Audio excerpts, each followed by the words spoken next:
Hi friends, welcome to Chandra's kitchen. இன்றைக்கி நம்ம மீன் பிரியாணி எப்படி செய்கிறதுன்னு பார்க்கலாம். இந்த மீன் பிரியாணிக்கு பார்த்திங்கன்னா நான் வஞ்சிர மீன் எடுத்திருக்கேன்.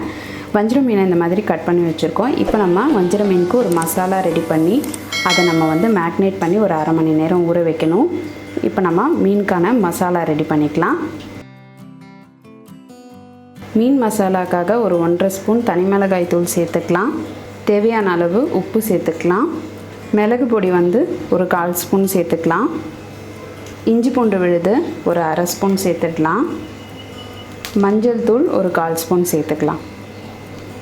தனியாத்தூள் ஒரு அரை ஸ்பூன் சேர்த்துக்கலாம். கரம் மசாலா ஒரு 1/4 ஸ்பூன் சேர்த்துக்கலாம்.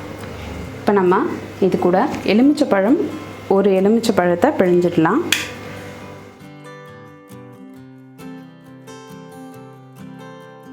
இப்போ நம்ம ஒரு எலுமிச்சைப்பழம் பிழிஞ்சாச்சு. இந்த மசாலாவை நல்லா கலந்துடலாம். கொஞ்சமாக தண்ணி சேர்த்து இந்த மசாலாவை நல்லா கலந்துடலாம். இப்போ நம்ம மசாலா நல்லா கலந்தாச்சு.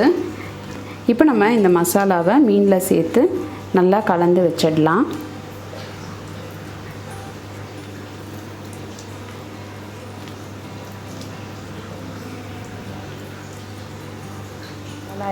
இப்போ நம்ம எல்லா மீன்லேயும் மசாலா சேர்கிற மாதிரி கலந்தாச்சு. இதை ஒரு அரை மணி நேரம் நல்லா ஊற வச்சிடலாம். அப்போ தான் மீனில் நல்லா அந்த காரம் ஒட்டி இருக்கும். நான் எப்போவுமே பிரியாணிக்கு யூஸ் பண்ணுற யூனிட்டி பாஸ்மதி ரைஸை ஒரு 20 நிமிஷம் ஊற வச்சு எடுத்து வச்சுருக்கேன். இப்போ நான் பாஸ்மதி ரைஸை ஒரு அரை பதம் வேக வைக்க போகிறேன். அதுக்காக நான் ஒரு 3 டம்ளர் அளவுக்கு தண்ணி சேர்த்துருக்கேன். ஒரு பிரிஞ்சி இலை, அதுக்கப்புறம் மராட்டி மொக்கு, கொஞ்சம் போல் பட்டை சேர்த்துக்கலாம். ஒரு அன்னாச்சி பூ சேர்த்துக்கலாம். ஒரு பச்சை மிளகாவை கீறி வச்சுருக்கேன், அதையும் சேர்த்துடலாம். கொஞ்சம் போல் புதினா சேர்த்துக்கலாம். இதெல்லாம் சேர்ந்து தண்ணி கொதிக்கட்டும். அடுத்ததாக இது கூட ஒரு ஸ்பூன் எண்ணெய் சேர்த்துக்கலாம். இப்போ இது கூட நம்ம கொஞ்சம் தேவையான அளவு உப்பு சேர்த்துக்கலாம். பாஸ்மதி ரைஸில் அப்போ தான் அந்த டேஸ்ட் ஒட்டும். அதனால் கொஞ்சம் உப்பு சேர்த்துக்கலாம். எல்லாமே சேர்த்த பின்னாடி இது நல்லா கொதிக்கட்டும். அதுக்கு அடுத்தது நம்ம யூனிட்டி பாஸ்மதி ரைஸை சேர்த்து ஒரு அரை பதம் வேக வச்சு எடுத்துக்கலாம். இப்போ தண்ணி நல்லா கொதிக்க ஆரம்பிச்சிடுச்சு. நம்ம பாஸ்மதி ரைஸை இதோட சேர்த்துக்கலாம்.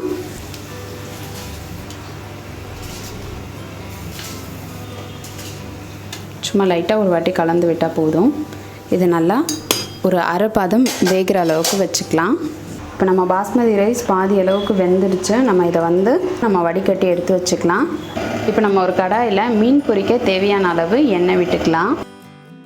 எண்ணெய் சூடாகட்டும். இப்போ எண்ணெய் நல்லா சூடாகிடுச்சு. நம்ம ஏற்கனவே மசாலா தடவி வச்சுருக்கிற மீனை இதோடு சேர்த்துக்கலாம்.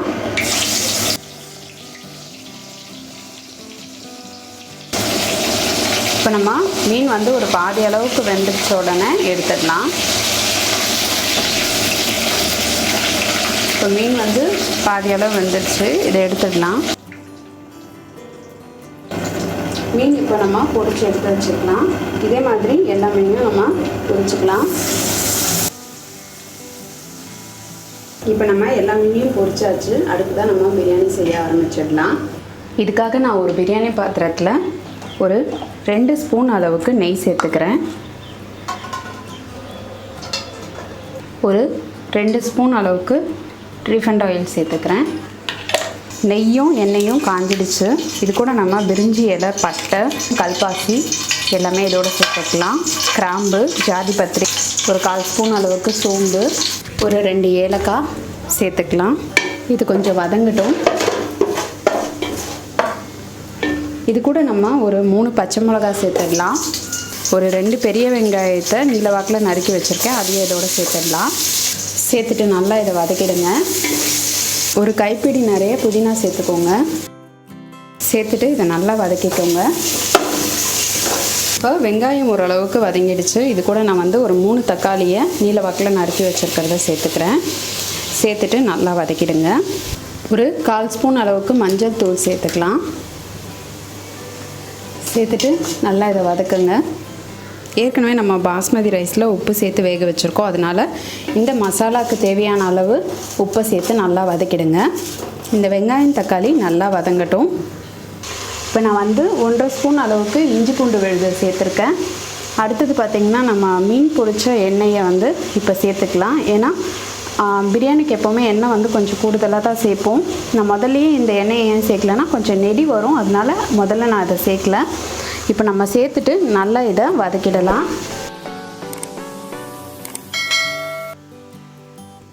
இப்போ வெங்காயம் தக்காளி நல்லா வதங்கிக்கிட்டு இருக்கு, எண்ணெய்லாம் பிரிஞ்சு வர ஆரம்பிச்சிடுச்சு. இது வந்து நல்லா வதங்க உங்களுக்கு டேஸ்ட்டு நல்லாயிருக்கும். இன்னும் கொஞ்சம் நேரம் இதை வதங்கட்டும். நான் வந்து காரத்துக்காக 1 ஸ்பூன் அளவுக்கு மிளகாய்த்தூள் சேர்க்குறேன். ஏற்கனவே நம்ம கொஞ்சம் பச்சை மிளகாய் சேர்த்துருக்கோம். அடுத்தது தனியா பொடி 1 ஸ்பூன் சேர்க்குறேன். அடுத்ததாக நம்ம 1 ஸ்பூன் அளவுக்கு பிரியாணி மசாலா சேர்த்துக்கலாம். சேர்த்துட்டு நல்லா இதை கலந்துருங்க. இது கூட நம்ம ஒரு 100 கிராம் அளவுக்கு தயிர் சேர்த்துக்கலாம். சேர்த்துட்டு நல்லா இதை கலந்துருங்க.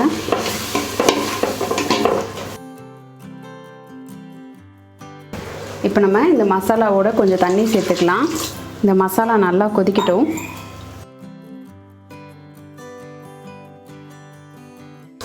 இப்போ நம்ம மசாலா கொஞ்சம் கொதிக்க ஆரம்பிச்சிருச்சு. ஒரு 2 டம்ளர் அளவுக்கு தண்ணி சேர்த்துக்கலாம். சேர்த்துட்டு இதை நல்லா கொதிக்க விடுங்க. இப்போ மசாலா கொஞ்சம் லைட்டாக கொதிக்க ஆரம்பிச்சிருச்சு. ஒரு வாட்டி நல்லா கலந்து விட்டுருங்க. இது இன்னும் கொஞ்சம் நேரம் கொதிக்கட்டும். இப்போ நல்லா தண்ணி கொதிக்க ஆரம்பிச்சிடுச்சு. ஏற்கனவே பாதி அளவுக்கு வேக வச்சுருக்கிற பாஸ்மதி ரைஸை இதோட சேர்த்துடலாம். சேர்த்துட்டு நல்லா இதை கலந்து விட்டுருங்க, இந்த மசாலாவில் படுற மாதிரி. இப்போ நம்ம அரிசி போட்டு நல்லா இதை கலந்து விட்டாச்சு. ஃபுட் கலர் கொஞ்சம் போல் எலுமிச்சை பழத்தில் சேர்த்துருக்கேன். இப்போ நம்ம கொஞ்சம் புதினா தழை சேர்த்துடலாம்.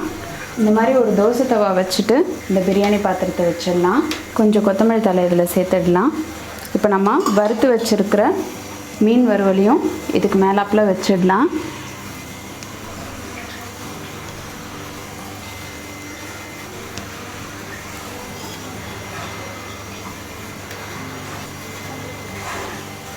கொஞ்சம் கொத்தமல்லி தழை சேர்த்துட்டு இதை நம்ம ஒரு மூடி ஒரு பாத்திரத்தில் தண்ணி வச்சு ஒரு 15 நிமிஷம் வரைக்கும் இது தம்லேயே இருக்கட்டும். அப்போ உங்களோட பிரியாணி வந்து நல்லா உதிராக ரெடி ஆகிடும்.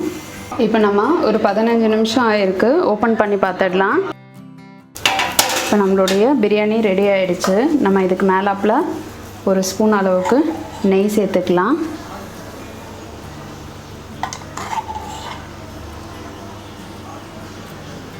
இப்போ நம்மளுடைய சுவையான மீன் பிரியாணி சூப்பராக ரெடி ஆகிடுச்சு. நீங்களும் இந்த மீன் பிரியாணியை உங்கள் வீட்டில் ட்ரை பண்ணி பாருங்கள். ட்ரை பண்ணி பார்த்துட்டு உங்களுடைய ஃபீட்பேக்கையும் கமெண்ட்டையும் எங்களுக்கு சொல்லுங்கள். இதே மாதிரி இன்னும் நிறைய ரெசிபிஸ் உங்களுக்காக வந்துகிட்டே இருக்குது. இதுக்காக நீங்கள் செய்ய வேண்டியதெல்லாம் சந்திராஸ் கிச்சனுக்கு இது வரைக்கும் சப்ஸ்கிரைப் பண்ணலன்னா சப்ஸ்கிரைப் பண்ணிவிடுங்க. பக்கத்தில் இருக்கிற பெல் பட்டனையும் ப்ரெஸ் பண்ணுங்கள். நான் இன்னொரு சுவாரஸ்யமான ரெசிபியோடு உங்களை சந்திக்கிறேன். நன்றி, வணக்கம்.